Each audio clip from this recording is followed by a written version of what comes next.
Luego tenemos las articulaciones de tipo gínglimo o troclear. Y el concepto es básicamente este, que la estructura a la que se hace referencia es a la de una polea. Ojo, una polea. Y acá vamos a encontrar en el cuerpo varios ejemplos como estos, pero vamos a ver acá. Tenemos a nivel de la articulación del codo,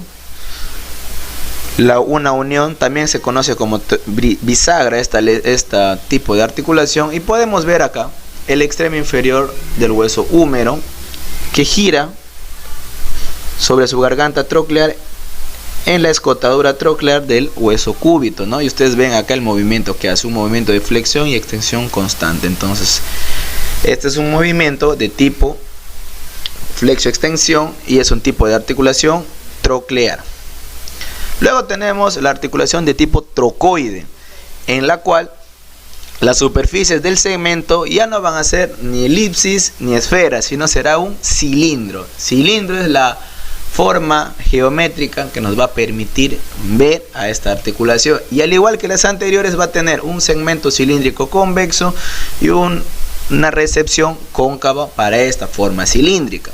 El ejemplo más importante que tenemos es a nivel del cuello, en la articulación atlantoaxial, donde tenemos aquel diente del axis que tiene justamente la forma de un cilindro casi completo, y este va a entrar a la fosita de la cabeza del axis en el atlas y acá va a formar esta articulación.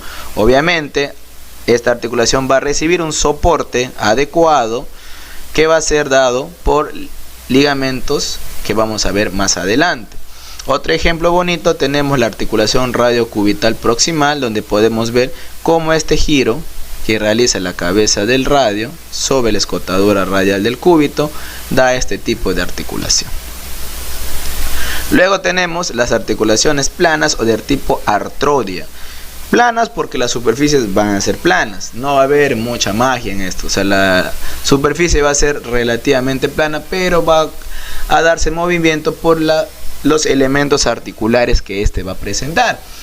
Aquí el ejemplo claro son a nivel del tronco, a nivel de las vértebras, las articulaciones costovertebrales y costotransversas. Costovertebrales, que serían las articulaciones de las costillas con las vértebras, y las costotransversas serían las articulaciones de las costillas con las apófisis transversas a través de su ligamento costotransverso superior. Y luego tenemos la articulación de los 4 últimos metacarpianos a nivel de la mano. Luego vamos a hablar de las articulaciones inmóviles, también llamadas las articulaciones sinartrósicas, es decir, que no tienen movilidad y no permiten movilidad en el cuerpo. Acá el ejemplo básico son las suturas, o sea, las uniones que permiten que la bóveda craneana y la base del cráneo estén fijas y no permitan ninguna movilidad, a través de un movimiento de desarrollo fisiológico denominado sinostosis.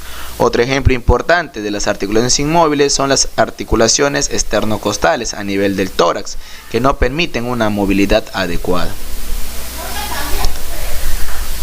Para mencionar un poco los ejemplos de la siguiente articulación, que son las articulaciones semimóviles o también llamadas anfiartrósicas, son las que permiten un leve movimiento, una leve movilidad corporal. Aquí tenemos a la cabeza la sínfisis pubiana. Acá vemos dónde se da la sínfisis pubiana, entre la unión tanto de los dos huesos coxales en la parte anterior de la pelvis, ¿no? Y está unido por un fibrocartílago, ¿no? Luego tenemos también lo que es la sindesmosis, que ayuda a mantener la posición de los huesos de forma adecuada. Acá tenemos la tibia y el peroné como principales representantes de esta articulación, y también el cúbito y el radio. Para no dejar pasar esta oportunidad, y ya vimos el tipo o la clasificación de articulaciones según la mecánica, vamos a hablar brevemente y un pequeño repaso fino de los elementos justamente que permiten estas articulaciones, es decir, de las superficies óseas. Los huesos son los elementos fundamentales y principales de toda articulación. Como ustedes vean este pequeño ejemplo de una articulación que podría ser la rodilla o también el codo, pero lo utilicemos de forma gráfica. Una articulación presenta dos superficies óseas, una superior, una inferior, Estos a su vez van a dejar un espacio que va a ser la cavidad articular.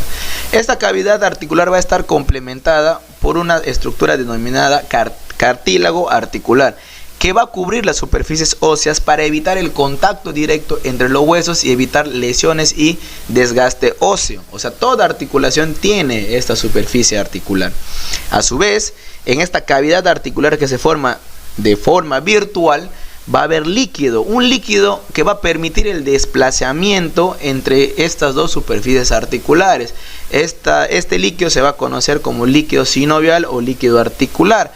Este líquido es importante porque tiene muchos elementos adecuados, proteínas importantes que van a permitir la nutrición adecuada de este cartílago articular y el desarrollo del hueso.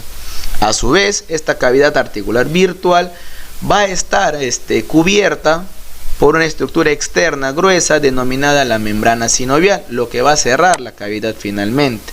Y más externamente, esta membrana sinovial va a estar reforzada por la cápsula articular, que es lo blanco que vemos por fuera de una articulación, ¿no? Eso es importante que lo podamos definir. Conociendo bien esto, podemos entender justamente que esto va a permitir un movimiento adecuado y desplazamiento de toda articulación en el cuerpo humano, y nos va a permitir y nos va a dejar entender esto de una manera adecuada. Como ya mencionamos, la separación de los huesos se da en la cavidad articular. Eso es lo nuevo que se va a formar. Y acá hay que hacer mención rápidamente. Cuando hay un trauma a nivel de una articulación, lo que eventualmente va a pasar es el aumento de volumen, es decir, se va a hinchar o va a crecer una articulación. Generalmente cuando el trauma es muy severo, va a haber inflamación y a veces acumulación de líquido en la zona articular. Pero esta acumulación de líquido también puede ser peligrosa si a la mano de todo esto se presenta algún cuadro infeccioso. Entonces podría haber la presencia de pus a nivel de una articulación, causando otro tipo de complicación patológica importante. Como ustedes están viendo, las lesiones articulares pueden ser graves y lo vamos a tocar en otro video, pero la recomendación sería que ante toda lesión articular, ojo, trauma articular, sea rodilla, carpo, tarso, codo, no acudas a personas que no conozcan la anatomía y no sepan los procedimientos, porque hay personas que van personas que no saben bien cómo reducir este tipo de lesiones cuando existen luxaciones, torceduras, y en vez de hacerte un bien te pueden hacer un mal, causándote mayor dolor y posteriores complicaciones. Como resumen del tema, podemos ver acá este cuadrito simpaticón, donde podemos ver cómo podemos clasificar y entender muy bien dónde están los ejemplos de cada articulación. Tenemos las articulaciones inmóviles, donde tenemos como principal representante lo que es las suturas, lo que hablamos hace un rato a nivel de la bóveda craneana. Acá tenemos como ejemplo la sutura sagital. Luego tenemos las articulaciones sin movimiento, las cienartrósicas o sinostosis, donde, como les comenté, también va a haber un tipo de articulación a nivel temporoesfenoidal. Como ustedes ven, los nombres son similares, simplemente estamos utilizando todos los sinónimos adecuados. Luego tenemos las semimóviles o anfiartrósicas, donde tenemos acá la sínfisis a nivel de la sínfisis pubiana, la sindesmosis a nivel de las articulaciones tibio-peroneo distal y radiocubital, ¿no? Como ustedes ven, acá están las articulaciones tanto inmóviles, sin movilidad, y las con movilidad leve o también llamadas semimóviles, con sus sinónimos correspondientes para que lo puedas entender, y cuando escuches veas otros videos o leas otra literatura, no te pierdas y no pienses que son otra cosa. Espero que este video te guste, te sirva. Si tienes alguna duda, deja un mensajito en la cajita de comentarios. No olvides suscribirte a mi canal si quieres más información médica o respecto a otros temas más que te puedan gustar. Un saludo enorme, cuídate mucho, chao chao.